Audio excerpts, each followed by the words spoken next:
Being over becoming, a Stoic interpretation of I am in the modern world. We are perpetually urged to improve, evolve, and strive for some future version of ourselves, a state of becoming. Self-help books fill the shelves, motivational videos urge constant motion, and social media celebrates transformations, body, mind, career, lifestyle. While self-betterment has its place, this obsession with becoming can also foster anxiety, dissatisfaction, and a loss of presence. Amid this cultural whirlwind, ancient Stoic philosophy offers a radical and stabilizing alternative, the value of being. To understand this concept more deeply, we turn to the phrase, I am. At first glance, these two words are simpler statement of existence, but in the Stoic tradition, I am becomes a profound affirmation of one's essential nature, rooted in the present, independent of external validations or future achievements. It is a declaration of sufficiency in the moment, grounded in reason, virtue, and inner harmony. In this essay, we explore how Stoicism values being over becoming, and how interpreting I am through this lens offers not only philosophical insight, but practical guidance for living a fulfilled and tranquil life. Stoicism and the primacy of the present. The Stoics figures such as Epictetus, Seneca, and Marcus Aurelius were acutely aware of time's fleeting nature. They emphasized the importance of now, of the moment we are currently living. For them, happiness and fulfillment could never be postponed into the future, for the future is uncertain and beyond our control.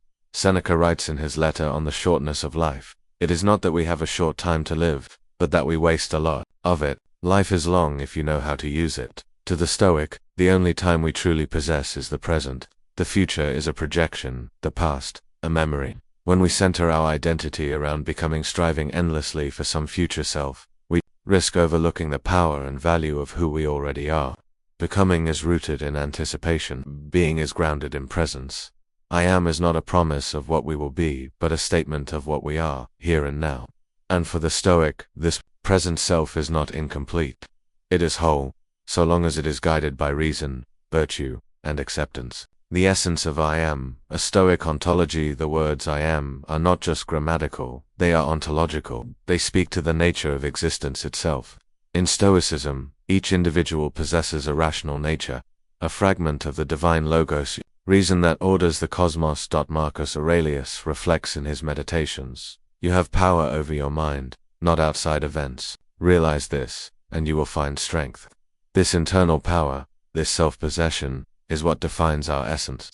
The Stoic does not define herself by possessions, social roles, physical beauty, or even accomplishments. She defines herself by her capacity to reason and to live in harmony with nature. I am, then, is not a placeholder for I will be successful, I will be enlightened, or I will be loved. It is not contingent on what happens tomorrow. It is a recognition of one's rational soul. Right now, it is enough to say I am, for it already contains everything essential: awareness, consciousness, rationality, and moral agency. Becoming, the trap of endless striving. Becoming is often fueled by dissatisfaction, a sense that we are not yet enough. This is the core of modern consumerism and the self-help industry, the idea that happiness lies just around the corner, in the next job, relationship, skill, or achievement. But Stoics saw this constant striving as a form of enslavement.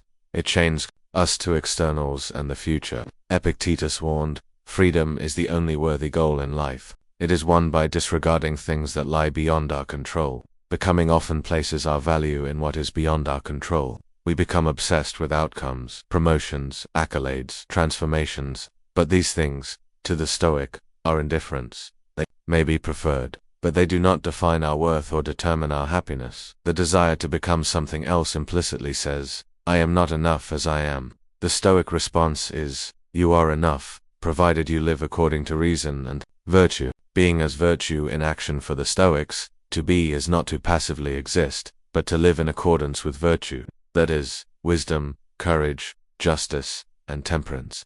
Being is not stagnation, it is right action guided by inner clarity, is not a complacent acceptance of our flaws. It is an active affirmation of our nature as rational and moral beings. It is the refusal to compromise our values in pursuit of external rewards. In this sense, being is a dynamic state. It is present awareness coupled with virtuous living. The Stoic I am is not merely I exist, but I live rightly, here and now, without needing anything more to validate my existence. This is what makes the Stoic sage so rare and so free. She is not concerned with becoming better in the way the world measures improvement. She seeks only to be in accordance with nature, which for humans means to be rational, ethical, and undisturbed by the chaos of externals. Acceptance, the foundation of being a crucial Stoic concept, is amor fatiae, the love of fate.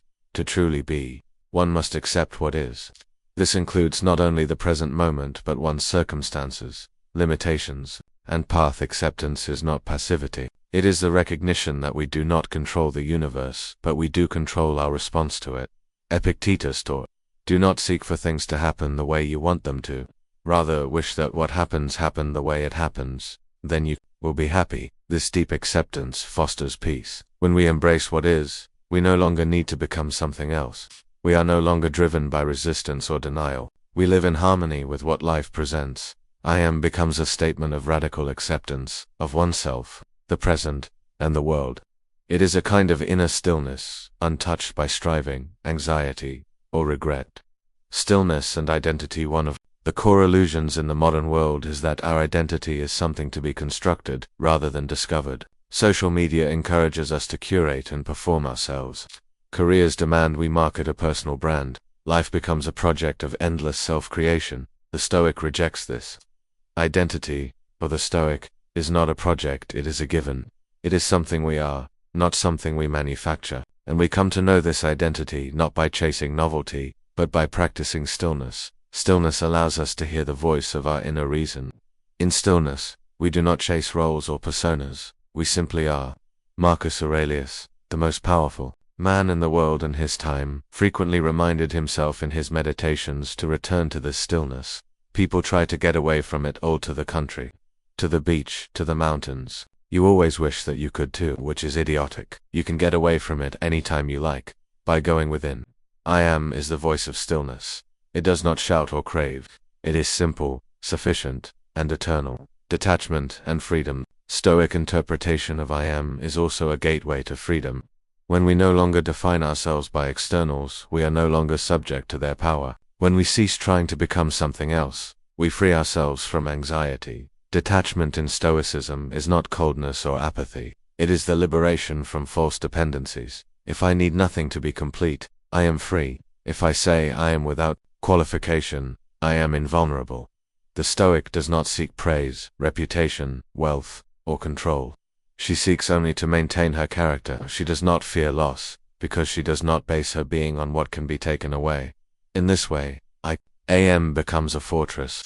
It is the unshakable core of the rational soul, and from that core one can engage life not from need, but from freedom. Death and impermanence. A final element of the Stoic I am is the confrontation with death. Memento mori, remember that you must die, is central to the Stoic path. Far from being morbid, this practice brings clarity.